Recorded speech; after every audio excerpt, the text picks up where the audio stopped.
porque como estamos en esta, bueno, casi que hemos debido llegar casi en el Arca de Noé, porque realmente ha sido muy difícil las lluvias, ¿no? Pero aprovecho de agradecerles su presencia, de decirles que este es el inicio de nuestro curso académico 2022-2023, el inicio oficial con esta lección inaugural que tenemos la suerte de que esté con nosotros Ernesto Olivo. Él es el CEO de Predigvia, que es una empresa de tecnología, inteligencia artificial, algoritmos, va sonando, estoy diciendo palabras claves, ¿ok? Entonces, él ha trabajado en esto desde hace muchos años y desde hace unos 9 años tiene esta empresa que ahora es partner de Google, es decir, es socia de Google, es de los venezolanos que ha logrado llegar allí, y que sabemos que como estamos en la cuarta revolución industrial, quizás estamos con un punta de lanza de esta cuarta revolución industrial. Él ha trabajado mucho con identidades artificiales, digitales, y de hecho yo creí en algún momento que él era un autómata. O sea, gracias a Dios lo vi hoy porque yo dije, bueno, quizá tenga que poner un video aquí de algo si él no aparece. Pero, Ernesto, gracias por llegar. Entonces, me gustaría que nos contaras un poco qué tan reales pueden convertirse esas identidades artificiales. ¿Qué? Darwin, necesitamos una revolución aquí para que si puedes conectarnos en internet, lo podemos lograr. Bueno, Ernesto quiere que esto sea más un conversatorio, es decir, yo le pedí que por favor nos presentara la empresa, cómo alguien pudo llegar a ser socio de Google, cómo está en Silicon Valley su empresa, y de hecho él vive acá y allá, es un poco nómada, pero vino especialmente, yo le boté el pasaporte para que él estuviera aquí, ¿verdad, Ernesto? Bueno, nada, quizá mientras conectamos internet y todo esto, tú nos puedas contar un poquito de Predigvia.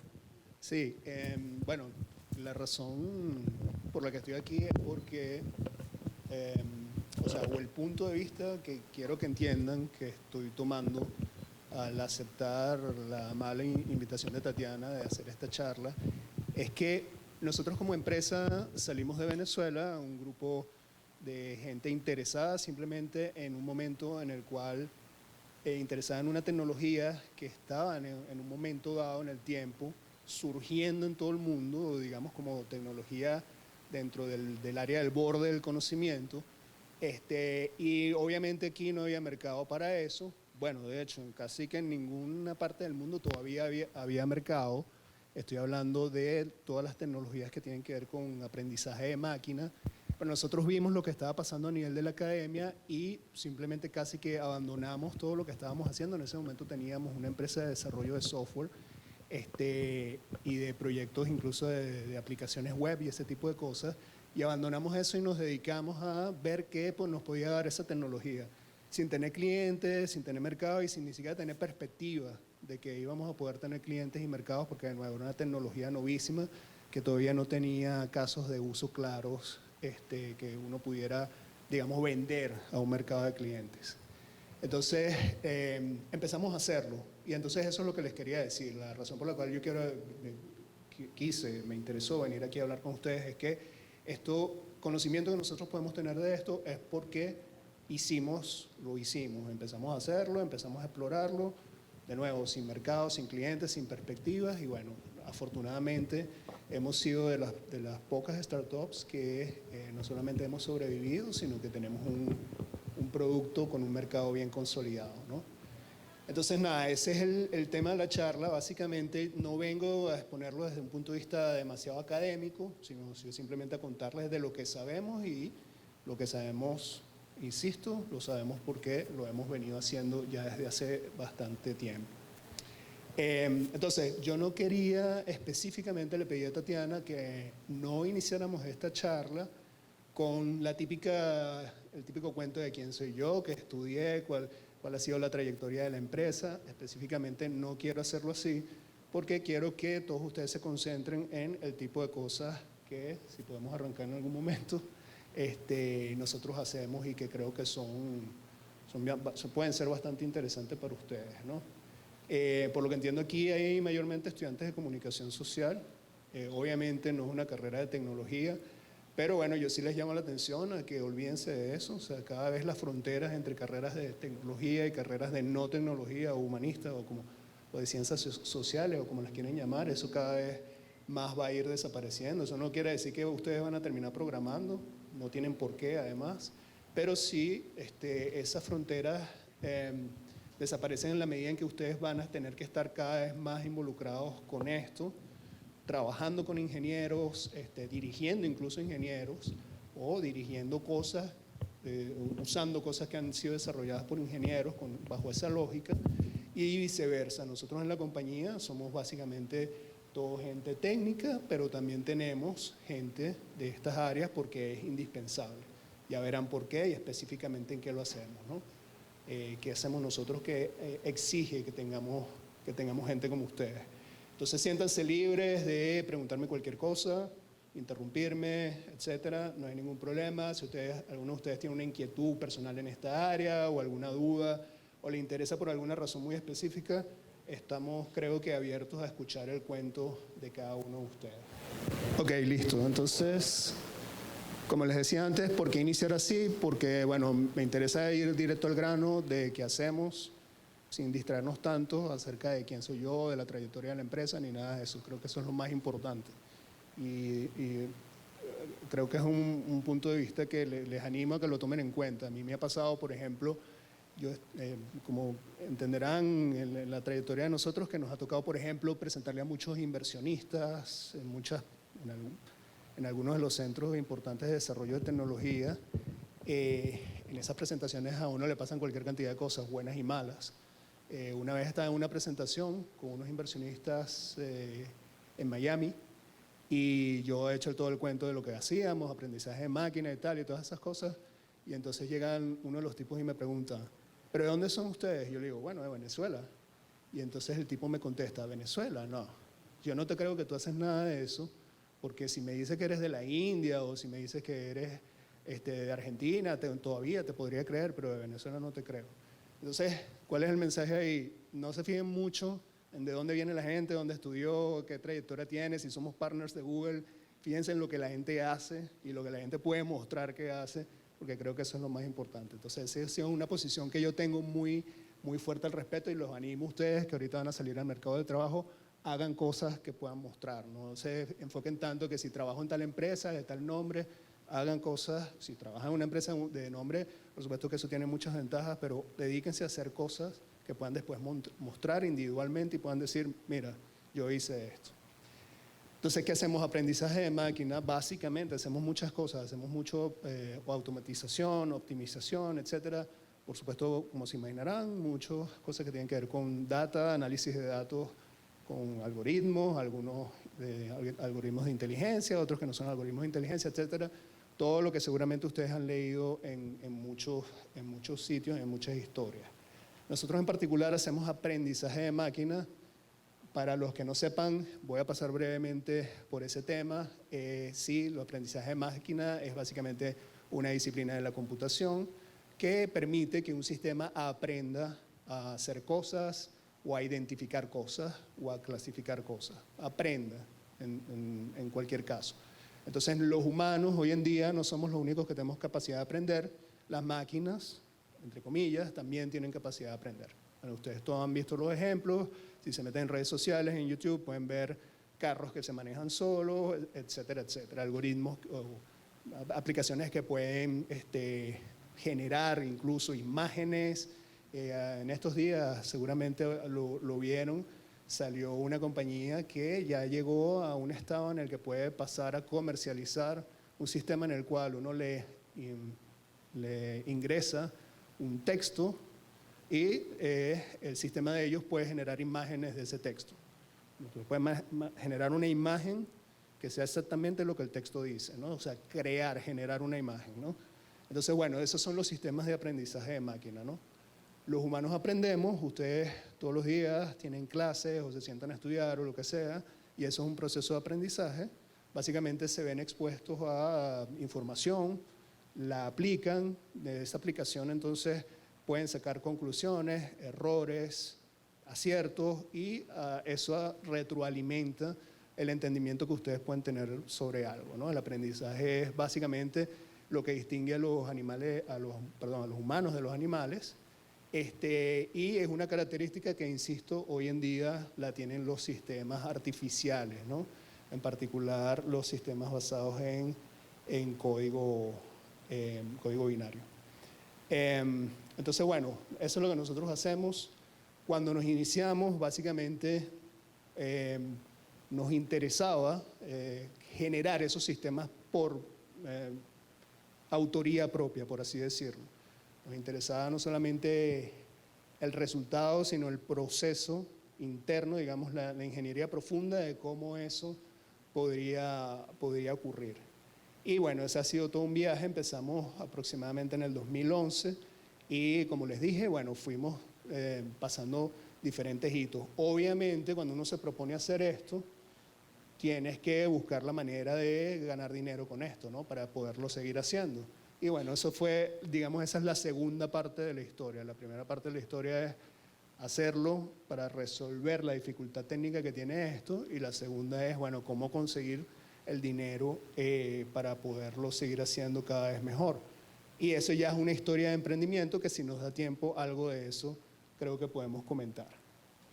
Básicamente nuestro principal sistema, después de muchos años en los cuales hemos venido haciendo diferentes cosas, algunas muy exitosas, otros fracasos estrepitosos, obviamente, como se imaginarán, hemos llegado a un estado más consolidado, un poco más maduro, de una plataforma propietaria que llamamos Wendy, y que muy por encima es lo que les voy a mostrar hoy, para que podamos entonces hablar del tema principal que propone Tatiana, que es identidades digitales, si es una realidad o una ficción.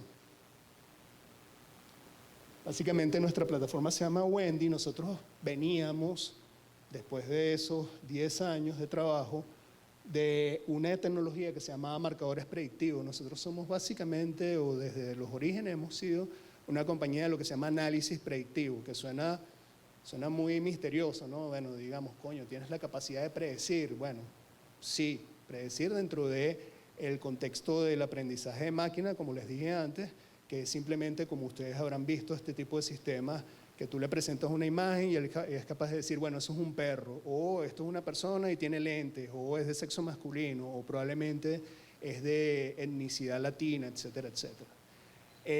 Eso lo hicimos con lo que llamamos marcadores predictivos, que son simplemente encontrar para un problema dado las variables que son mejores predictoras de algo. Entonces, digamos que en este conjunto de personas que están aquí, que la mayoría son estudiantes, tenemos un conjunto de datos y queremos hacer la predicción de quién es el que va a sacar las mejores notas en este semestre.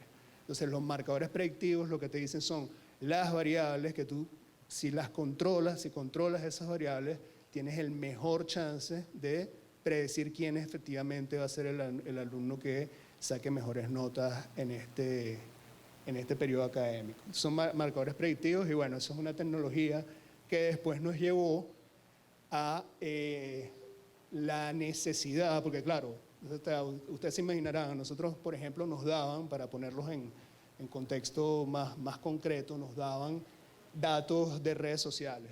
Entonces nos daban millones de puntos de datos de redes sociales, de todos los perfiles de la gente, de las cosas que escriben, de las fotos que ponen, de si le dan like a esto, etcétera, etcétera. Y nosotros teníamos que ver todos esos datos y alguna data adicional que se extraía del cruce de esos datos, y teníamos que decir, ok, ¿qué problema quieres que te resuelva? Ok, necesito predecir qué persona va a darle like a tal cuenta en base a las características de esa cuenta de redes sociales, por ejemplo. Entonces, claro, funcionaba bien en la medida en que nos hicieran preguntas de ese tipo, nos plantearan problemas de ese tipo. Pero llegó un momento en que nosotros vimos que para convertirlo realmente en un producto robusto, que cada vez tuviera más mercado, nosotros mismos nos íbamos a tener que ocupar de accionarlo, de buscar ese caso en el cual eso pudiera convertirse en algo más concreto, más usable, más utilizable. Entonces, todos ustedes se imaginarán, ok, yo invento una tecnología que a través de una serie de sensores y procesamiento de datos y algoritmos, etcétera, puede decir cuáles son los obstáculos en una carretera, por ejemplo, por poner un caso trivial.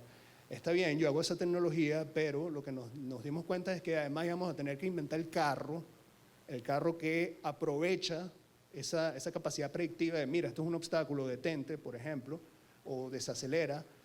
Y vamos a tener que inventar el carro para aprovechar esa tecnología. Entonces, ese es el cuento que se echa aquí muy brevemente.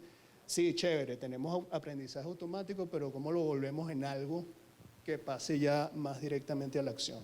¿Hasta ahora se entiende lo que digo? Ok. Entonces, Wendy, para ir entrando en qué es, bueno, esto es una especie de acrónimo que inventamos. En realidad, Wendy, el nombre de Wendy es porque estábamos trabajando concentrados y había que crear un repositorio. Y alguien preguntó ahí en voz alta en todo el equipo que estábamos trabajando, programando, ¿qué nombre le ponemos? En ese momento yo estaba saliendo con una chica que se llama Wendy, y ponle Wendy. Después, como tú no puedes echar ese cuento a los aliados, ni a los inversionistas, ni nada, entonces inventamos esto. Lo que pasa es que creo que queda bien. Son entidades digitales que muestran voluntad propia, esa parte es importante, voluntad propia entre comillas, obviamente. Tampoco es que tenemos una inteligencia artificial completamente autónoma, y que de forma natural, es decir, mostrándose como si fueran usuarios reales, como si fueran ustedes con sus cuentas de redes sociales, si las tienen, hicieran cosas hacia usuarios de redes sociales. Entonces son eso, lo que nosotros tenemos con Wendy son entidades digitales controladas por estos sistemas de aprendizaje de máquina y otros sistemas que obviamente cooperan ahí para interactuar con la gente en redes sociales y en otras plataformas digitales. Ok, entonces eso es Wendy. Ahorita, atrás. Ok, esas entidades digitales le llamamos autómatas. En computación se usa mucho, dentro de la teoría de la computación, la parte de los autómatas es importante, pero específicamente un autómata es cualquier máquina automática programable que pueda realizar operaciones que son normalmente realizadas o ejecutadas por seres humanos, ¿no? O sea, eso es lo que es un autómata. Lo que tiene, una de las cosas principales que tiene Wendy son autómatas, es decir, entidades digitales, seres digitales, si se quiere, que hacen cosas.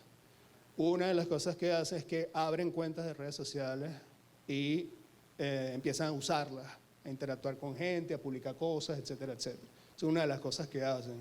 Otra de las cosas que hacen es que navegan por sitios web, simplemente porque quieren mostrar una capacidad humana, que es la de navegar sitios web, nada más por el hecho de hacerlo. Y la otra, que esa sí es una implementación más reciente de Wendy, es ir también capturando información. ¿Okay? Entonces se entiende eso, ¿no? Suena un poco ciencia ficción, pero de verdad es una tecnología que dentro del mundo de la inteligencia artificial tampoco es de las más sofisticadas. ¿Alguien tiene una pregunta? ¿No? Ok, entonces estos son autómatas. Esta presentación la hace mi CEO y ella siempre, para hacer la cuestión más interesante, incluye una cara de una persona aquí que no es un autómata, sino que es una persona de verdad. Y le dice a la gente, bueno, a ver si adivinas cuál es, ¿no? En todo caso, estas son imágenes que obviamente parecen personas, pero esto está generado por sistemas. Está generado por un tipo de tecnología de aprendizaje de máquina que se llama redes adversarias. Básicamente, les decía antes que lo que nosotros hacemos es sistemas que pueden aprender. Aquí lo que está aprendiendo este sistema es qué es una cara humana. ¿Cómo puedo hacer yo una cara humana? ¿Cómo puedo usar píxeles realistas de fotografía? ¿Cómo los puedo combinar para hacer una cosa que todos nosotros reconocemos como un rostro humano además real? ¿no? Eso es lo que hace ese sistema. Lo hace con redes adversarias. En los primeros sistemas que nosotros desarrollamos hacían un aprendizaje básico. Es decir, por ejemplo, digamos que decíamos, ok, queremos predecir si a Tatiana le gusta la Coca-Cola, ¿no? Entonces nosotros construíamos, a partir de data que teníamos de Tatiana y a partir de data que teníamos de cientos de miles de personas, construíamos lo que se llama un vector, un objeto matemático, que es un vector, con toda que resumía toda la información de ella, ¿no? Por supuesto a un nivel muy abstracto. Y ese vector lo cruzábamos con otro vector que construíamos por otro lado, que era la Coca-Cola. Y ese resultado de ese cruce nos decía si a Tatiana le iba a gustar la Coca-Cola. Pero eso es un proceso de aprendizaje en el sentido de que entonces le preguntamos a Tatiana, ¿te gusta la Coca-Cola? Y si ella decía que no, todo ese cálculo matemático para hacer ese cruce entre vectores se recalculaba, por así decirlo, para poder que el sistema pudiera aprender, mira, te equivocaste. En esta parte del vector tú te equivocaste porque a Tatiana no le gusta la Coca-Cola. Digamos que eso es muy eficiente, pero es un poco manual, ¿no? Hay que preguntarle a Tatiana y todas esas cosas. Como ustedes seguramente sabrán, Facebook, Instagram, Google, todas esas compañías son muy buenas, por ejemplo, recomendando contenido porque hacen eso a escala industrial y desde hace muchos años. Entonces ellos realmente son muy buenos prediciendo para bien o para mal. Hay gente que dice que para mal, pero son muy buenos haciéndolo, esa es la verdad. En este caso, lo que tenemos es otro sistema o sistemas que también son de aprendizaje de máquina, que son lo que le están diciendo al primer sistema, que es una red neuronal, le están diciendo a la primera red, le están diciendo te equivocaste. Entonces ahorita van a ver, les puse un video para que eso se muestre cómo se hace, o sea, no cómo se hace, sino cómo se ve o cómo se podría ver. Pero básicamente es eso, es muy efectivo porque tú tienes un sistema que le está diciendo al otro te equivocaste, modifica, te equivocaste, modifica, o al contrario, acertaste. Entonces el sistema va aprendiendo en relación a lo que el otro sistema le dice. Eso es una forma de aprendizaje de máquina que se inventó en Boston. Justamente en esa época yo estaba en Boston y realmente fue revolucionario, o sea, fue increíble eso. Porque además fueron unos tipos que lo inventaron tomándose unas cervezas literalmente. Ok. Es importante también ver con los autómatas.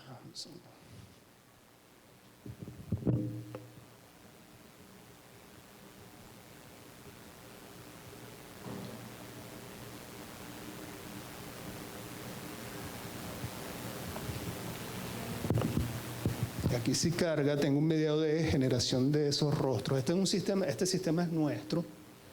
Ya tiene, bueno, fue una de las primeras versiones. Fíjense que él empieza con unas manchas.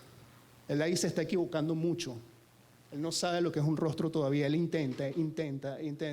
Las otras redes lo corrigen. Le dicen, no, eso no es un rostro. Y va evolucionando. Aquí lo que mi equipo puso fue como que el video de varias generaciones de resultados de ese entrenamiento. O sea, él está tratando de generar un rostro femenino, obviamente. ¿Ok? Él aprendió a hacer rostros usando millones de fotografías, en este caso de mujeres con cierta etnia además. Y ahí está intentando, se equivoca, corrige, se equivoca, corrige. Llega un punto en el cual consigue una estabilidad, en el cual ya no hace mayores modificaciones y se lo pasa, en el caso de nosotros, se lo pasa a un humano. Y le dice, ok, confírmame que estos rostros están bien. Incluso en ese paso todavía hay errores, hay una oreja que la pone más arriba o los ojos los pone desalineados, etc. Pero básicamente eso está ocurriendo todo el tiempo. O sea, nosotros lo que tenemos es un sistema que está generando continuamente rostros de acuerdo a las necesidades que la plataforma nos va pidiendo. ¿Okay? Entonces, bueno, estos sistemas ustedes los van a ver de ahora en adelante por todos lados. De nuevo, unos tipos acaban de sacar varios equipos ahí por ahí trabajando en eso, pero unos en particular en estos días hicieron uno impresionante que tú le dices, ponme a un perro pintando un cuadro de un perro, y sale el perro pintando un cuadro de un perro, genera la imagen. En el caso de nosotros, empezamos con rostros, pero ahorita tenemos más situaciones en las cuales la persona está posando en un paisaje o sale con un grupo familiar, ese tipo de cosas. Es decir, esto es un área compleja, parece fácil, pero es un área bastante compleja. Entonces, bueno, esos son los autómatas básicamente a nivel de imagen, pero obviamente no hacemos nada con un agente artificial que exista nada más como imagen. O sea, ellos tienen que participar. Y ellos tienen que participar escribiendo cosas típicamente o interactuando, como hacen todos ustedes en las redes. ¿Ok? No, es que tengo un link. Si ustedes han escuchado los famosos bots que están por todos lados en las redes sociales, bueno, sabrán que son unos usuarios bastante molestos. No parecen humanos, están ahí simplemente para poner mensajes, normalmente con un fin político, a veces con un fin comercial, muchas veces de hecho ligados a cosas bastante oscuras, como cosas de sitios de pornografía o sitios de scam en general. O sea, son unos usuarios bastante tóxicos, ¿no? No son para nada, no aportan nada, o sea, realmente. Hay una diferencia entre los bots y los autómatas. Los autómatas tratan de ser humanos. O sea, es una diferencia importante.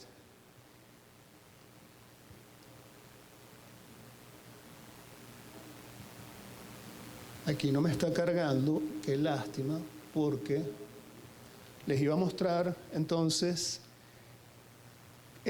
justamente cómo hacen los autómatas. Les voy a mostrar un video donde igual capturamos varias pantallas de cómo los autómatas nuestros van generando contenido, ¿no? Eso lo hacen de acuerdo a coordenadas que obtienen de la propia red. O sea, lo que nosotros hacemos es un espejo de la red. Entonces hay muchas posiciones que tiene la gente, todos ustedes, si participan en redes, tienen posiciones sobre diferentes cosas. Nosotros lo que hacemos es que tomamos esa data y la devolvemos manifestada como autómatas. ¿Okay? Después discutimos, si quieres, en detalle las aplicaciones de esto, pero para darle por qué hacemos esto, ¿no? Típicamente, digamos que dentro de, voy a poner un ejemplo de algo reciente, en Estados Unidos salió una decisión de la Corte Suprema, como sabrán, que intervino sobre el tema del aborto en particular. Y obviamente las redes enseguida, bueno, y con todas las tendencias ideológicas y los grupos políticos que están ahí detrás moviéndose, enseguida salieron las redes, bueno, los proaborto y los antiaborto, pero con mucho peso de los proabortos. Lo que nosotros hacemos es que vemos eso, lo monitoreamos e introducimos un equilibrio. Porque, por ejemplo, en ese caso, la gente que no es favorable al aborto, por lo menos no de la manera en que ciertas tendencias ideológicas lo plantean, está subrepresentada. Y entonces lo que nosotros hacemos con los autómatas es establecer un equilibrio, pero para eso tenemos que tener toda la data de la red, no solamente ver lo que está pasando, sino poder representar las diferentes posiciones de una manera fidedigna, por así decirlo, ¿no? De una manera fiel, ¿no? Lo que no está bien, y ahí sí es lo que discutimos en la parte ética, es que queden sobre representadas ciertas posiciones. Entonces eso básicamente es lo que hacen nuestros autómatas. Lástima que este video no me corrió por conexión a internet, pero ahí se podía ver eso, sí, por favor. Entonces los autómatas de nosotros crean un modelo. Los autómatas de nosotros tienen posiciones, entonces hay autómatas que ahorita van a ver una taxonomía que tenemos. Les gusta el fútbol, a otros les gusta la música, otros son gente de derecha, otros son gente, por ejemplo, pro aborto. Nosotros no discriminamos en ese sentido, representamos lo que hay en la red. Pero lo hacemos a través de estos seres que tienen autonomía para decir, ok, yo voy a escribir sobre esto. Nosotros muchas veces no sabemos qué escriben. Tenemos qué escriben o qué transmiten en general, porque también ponen videos y imágenes. Nosotros a veces no sabemos lo que hacen, porque son muchos, pues están en el rango de las decenas de miles y no podemos controlar todo eso. Sí tomamos muestras y hacemos monitoreo de calidad y de otras cuestiones, pero básicamente ellos tienen autonomía para ir escribiendo lo que consideren, entre comillas. Esto es lo que les decía antes, nosotros tenemos una clasificación, que es una clasificación propia, no es para nada rigurosa ni académica, ni vayan a pensar que esto tiene ninguna ningún respaldo de teorías de sociología ni nada de eso. Porque además no nos importa porque esto es simplemente el reflejo de lo que nosotros estamos viendo a nivel de datos. Entonces, así clasifiquemos nosotros tanto a nuestros autómatas como a la gente que está, a los orgánicos, que somos ustedes, nosotros los humanos, pues. Los llamamos los orgánicos. Los autómatas, hay autómatas, por ejemplo, allá arriba, se dice izquierda, progre, hay autómatas que son izquierda o progre, ¿no? Eso simplemente son etiquetas, no le dan mucha importancia a eso. Simplemente ahí lo que estamos haciendo es un clustering, que es una agrupación de datos. Entonces nosotros vemos cómo naturalmente se generan datos que se unen dentro de todas estas redes. Y cuando vemos que muchos datos se unen, de cierta manera ponemos a alguien, un taxónomo, que dice, aquí hay algo, déjame investigarlo a ver si le puedo poner una etiqueta. Y de ese ejercicio es que sale esto. Pero si no hay data, nosotros no inventamos nada, ¿no? Entonces, bueno, nada, eso. Tú tienes gente que es militarista y tienes gente que es antimilitarista. Bueno, ya está. O sea, como les decía antes, las personas orgánicas, los humanos, militaristas, hacen sus cosas, dicen sus cosas, y nosotros les respondemos o con los militaristas, es decir, con gente como ellos, o con los antimilitaristas, o con otra gente que hay por ahí dentro de toda esta clasificación. ¿Ok? Entonces es importante que ustedes entiendan eso porque, bueno, de nuevo, cuando hablamos del tema de si estas identidades digitales, si estos seres artificiales son realidad o ficción en términos de que tienen una identidad, yo creo que esto es un elemento importante. Bueno, yo no sé si tienen identidad, yo no sé qué es identidad, por lo menos desde un punto de vista académico, no es la pregunta que nosotros tratamos de responder, pero algo de identidad tienen, ¿no? Porque tienen estas posiciones y eso les da algo de personalidad al menos, ¿no? Entonces, bueno, básicamente eso es lo que son los autómatas. Y eso es lo que son en términos de identidad, que creo que es la pregunta que tú proponías en el título de la conversación. Desde el punto de vista más formal, estos son sistemas, o sea, un autómata simplemente es un sistema que está, véanlo como si estuvieran viviendo dentro de una computadora. Es una computadora, entre comillas, que está en la nube y que se conecta desde cierto país del mundo. Tienen, por ejemplo, su propio teléfono celular, porque en muchas de las cosas que hacen necesitan responder a códigos por mensaje de texto, ese tipo de cosas. Bueno, ya vieron que tienen su cara, tienen sus amigos, tienen su familia, tienen después estas posiciones que son como la parte más humana, que más los humaniza, además de la imagen y todo eso, y simplemente están por ahí interactuando con ustedes y ojalá ustedes no se estén dando cuenta, porque si ustedes no se están dando cuenta, entonces estamos siendo efectivos. Pero digamos, más allá de eso, esto básicamente lo que nosotros hacemos. Yo, como les decía, esta charla no la quería hacer demasiado basada en ningún background académico, sino mostrarles que esto lo estamos haciendo nosotros. Es un sistema que tiene mucha demanda, muy buena demanda. Nos costó mucho llegar acá y bueno, actualmente estamos bien, tenemos un muy buen mercado para esto. Para ustedes como estudiantes creo que es muy importante porque bueno, básicamente ellos hacen comunicación, ¿no?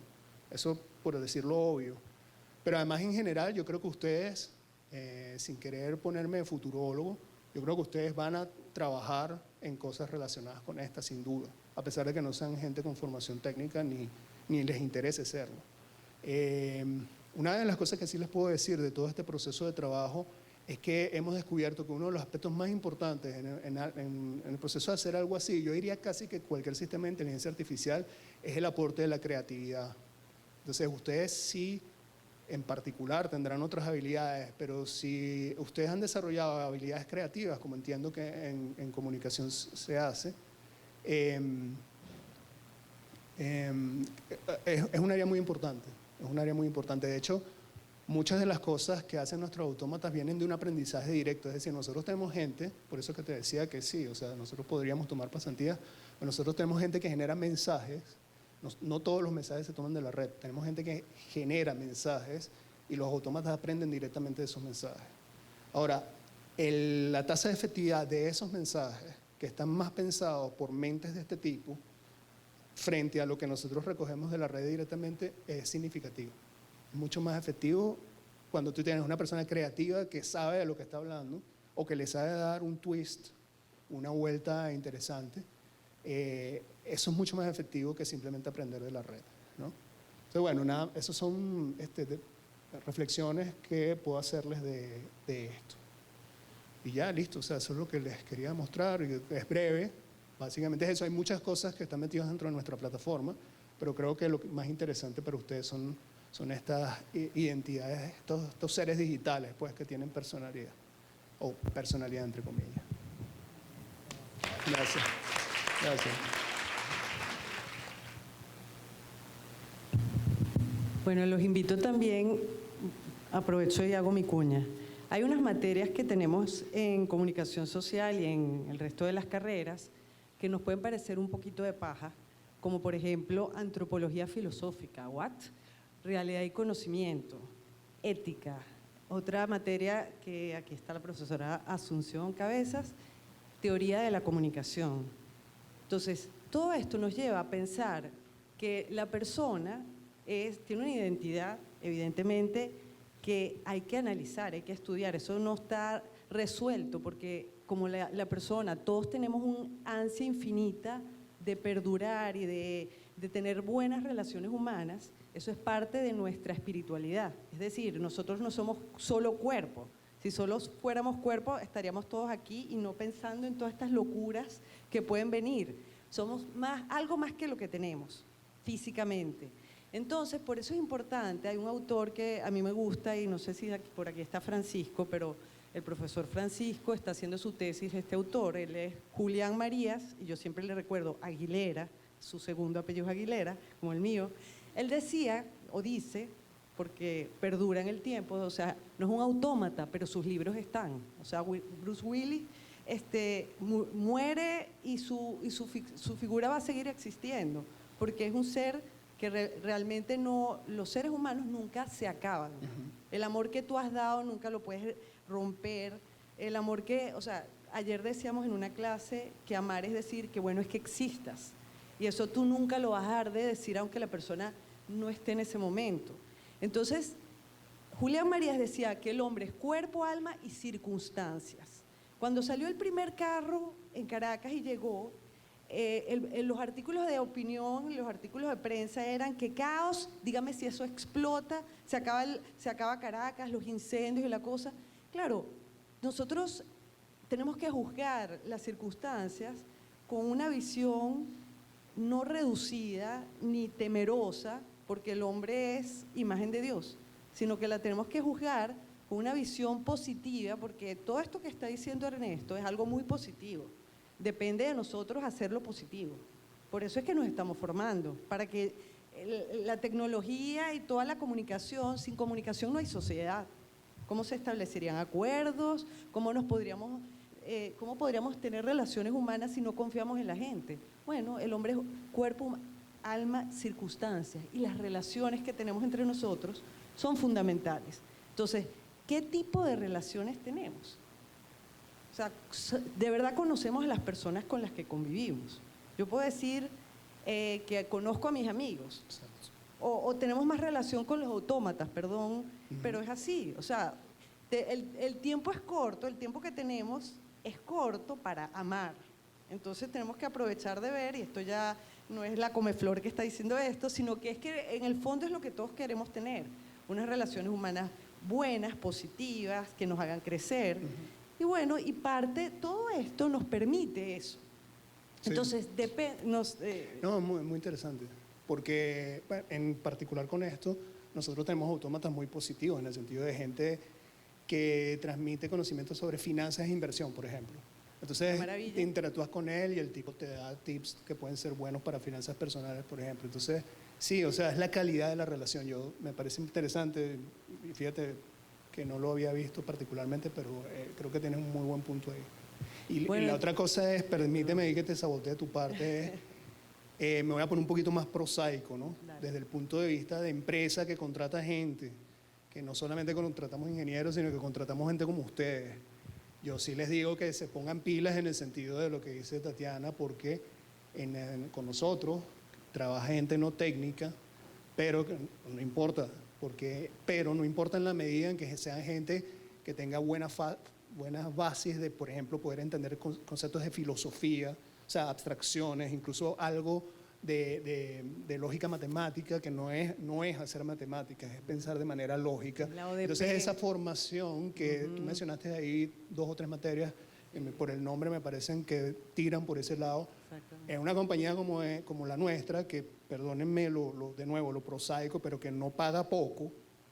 Yo no sé cuánto paga si ustedes se van a trabajar a hacer producción de radio, pero no creo que pague tan bien como esto.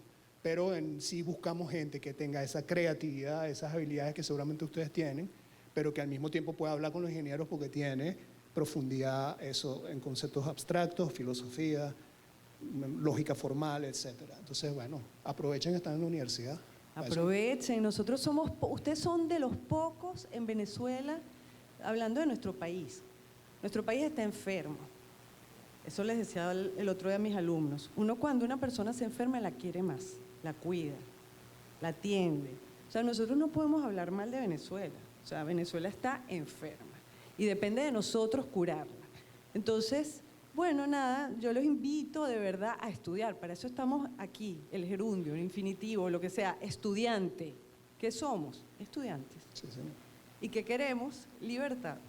Y la libertad la tendremos en la medida que conozcamos la verdad y la realidad y sepamos cómo enfrentarla y sepamos dar un plus al ambiente donde nos encontramos. Entonces yo entiendo perfectamente que es el momento de parar, ¿verdad? No sé, me parecen temas muy interesantes y espero que sea valioso. Bueno, y espero que este sea tu primera visita.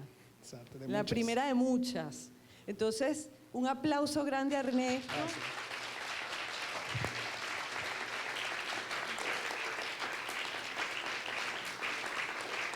Gracias por venir, de verdad. No, gracias por la invitación. Gracias, muchas gracias, Ernesto. No, gracias a ustedes.